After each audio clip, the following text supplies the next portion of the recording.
we got our big roster update, and this is our last down. And that is, of course, you got the Emmett Sheehan news yesterday. He's out until the middle of 2025 at the very least.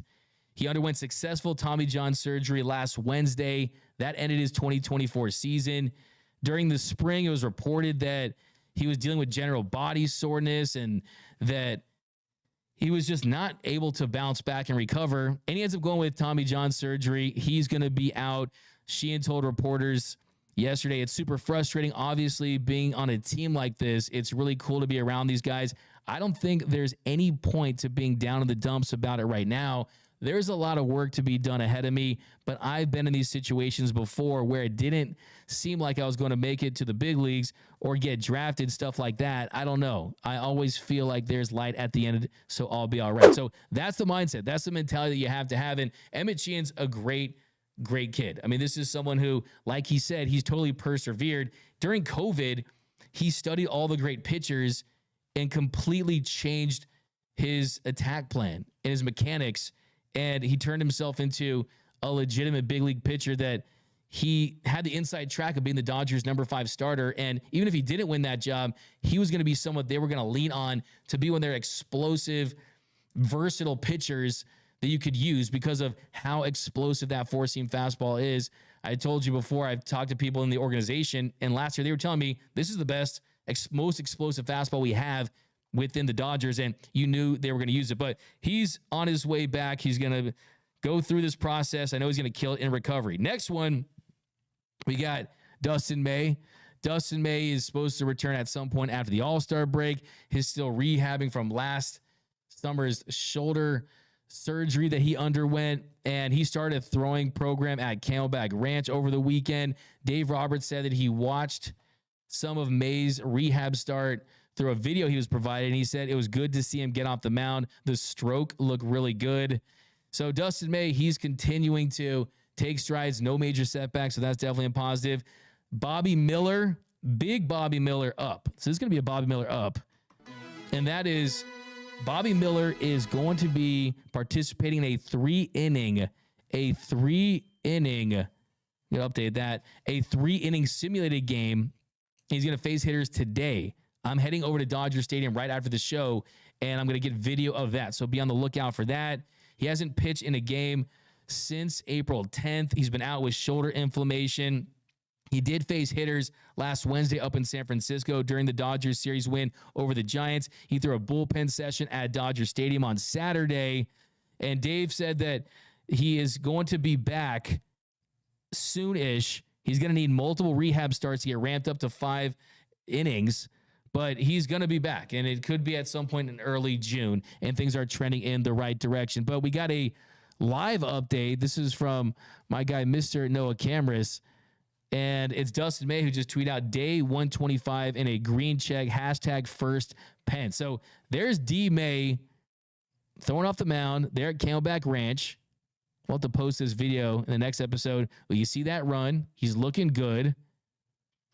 Looking like Dustin May. So positive stuff. And I think you need to think more and more about the possibility of Dustin May coming back and having an impact, because you don't bring a guy like that back with that kind of stuff without using him. So I could see him playing a role for this team in October. Then a couple more. Joe Kelly. Joe Kelly was placed on the IL with a right shoulder strain. Mariachi Joe played catch on Monday at Dodger Stadium for the first time since suffering that injury. So it's still early in the process of returning, but he is starting to throw. And the next box he needs to check off is advancing to throwing bullpen sessions, to beginning a rehab assignment, and then ultimately playing in a simulated game. So you never know with Joe, but the good thing is he's heading in the right direction, and he did play catch at Dodger Stadium on Monday, and that was just for the first time. So could be some time before we see Joe Kelly back. And then really the number one as far as the reliever part goes, Evan Phillips. Evan Phillips has been out since May 4th. He's dealing with a right hamstring strain. He was eligible to return this past Sunday against the Reds, but it's going to take just a little bit more time. Dave Roberts, he told reporters that we should see him back at some point in the next 7 to 10 days. Dave said Evan is doing really well. We're trying to make sure we take it slow in the next week to 10 days. I could see him being back with us, but he's going to do 2 to 3 games of rehab assignments. So he's going to do some rehab assignments. We could see him back in a little over a week.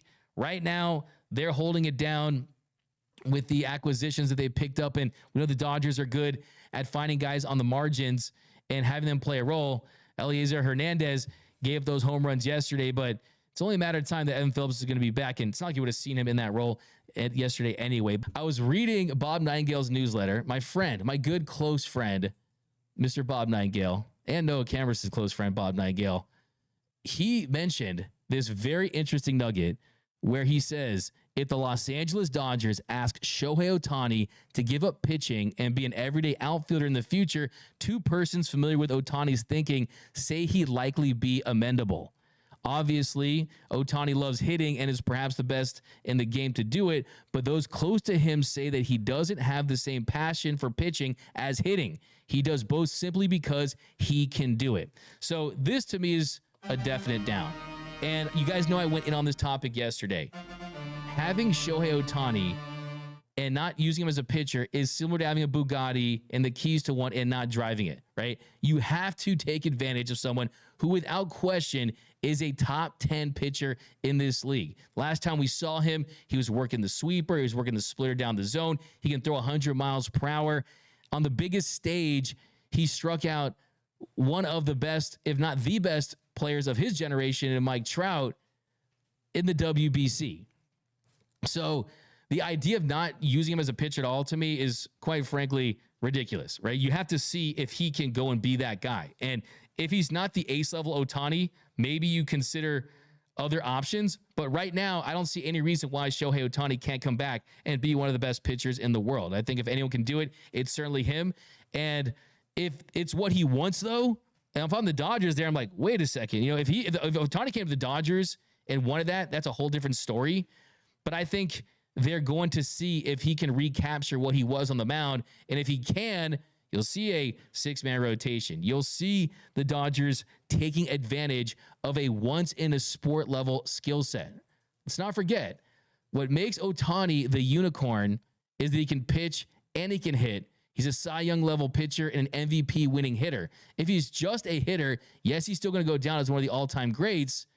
But if he pitches and hits for the next 3 or 4 years at a top 10 level, he's going to separate himself from any player to ever play this sport. So I'm absolutely against this idea. I couldn't be more against this idea. I think it's borderline asinine to even suggest this idea. But let me know down below in the comment section, what are your thoughts on the idea of Ohtani just hitting and presumably taking a spot in the outfield, because we know he's athletic enough to do that. We got Oscar Rivas over on YouTube. I called it when they signed him. Dodgers weren't signing him for the pitching. They got him for the hitting and the marketing. So to your point, marketing, check. They've signed like 10 deals with Japanese companies already. Dodger Stadium has been sold out, feels like every single night this season. The jerseys have been flying off the racks. You're right there. And you're right that they want him for being a top tier hitter. And from a WAR standpoint, he's still worth it at $700 million with what he provides as a hitter. But don't kid yourself. This team can need as much frontline starting pitching as you can. And the unicorn of it, right, is the fact that he pitches and he hits. That's what makes him beyond special. That's what makes what he does incomprehensible, right? If you put up these numbers, he'd be a really awesome player, but we can't say that, oh, we've never seen this before, right? We've seen Barry Bonds. We've seen Mike Trout, right? We've seen elite hitters that can do this. What makes him a guy that's in his own category and such a historic player is what he can do on the mound and in the box. We got Trout was hurting during the WBC, mac and cheese. He was, for sure. BC, worst idea ever, Doug. I agree 100%. D-Mac, Michael, I want to see him pitch from Adam 818. Ohtani for manager B. Guzman. Dodgers will use Ohtani for pitching. That's from Conservative Zach. DKM, shout out to everyone who appreciated me on this dub. I laid out on the podcast for a while, but I'm back and I'm here to say hello, D-Mac. Did you miss me? Go Dodgers, F the Giants. Nice and simple. I'm back. Welcome back, DKM. Wow. Tony Taylor, you know DKM? I don't. Yeah, DKM is about him. He's a legend around these parts. He's someone who gives Nando 390 a run for his money for our bruh of the show for sure. But DK, I'm glad to see you back, and I appreciate that $9.99, my man. Stephen Blevins, can Ohtani be a DH and then be a reliever in the same game? It's a little trickier when you throw him into a DH situation just because you can't schedule it as precisely, and he's a creature of habit. He's a creature of routine. He certainly could do it if there was a unique situation, right? If it was a playoff game, he was fully healthy, and you wanted to throw him out there because he was your best option. So, but most likely it's starting pitcher, DH, or I don't like the alternative of him as a reliever, right?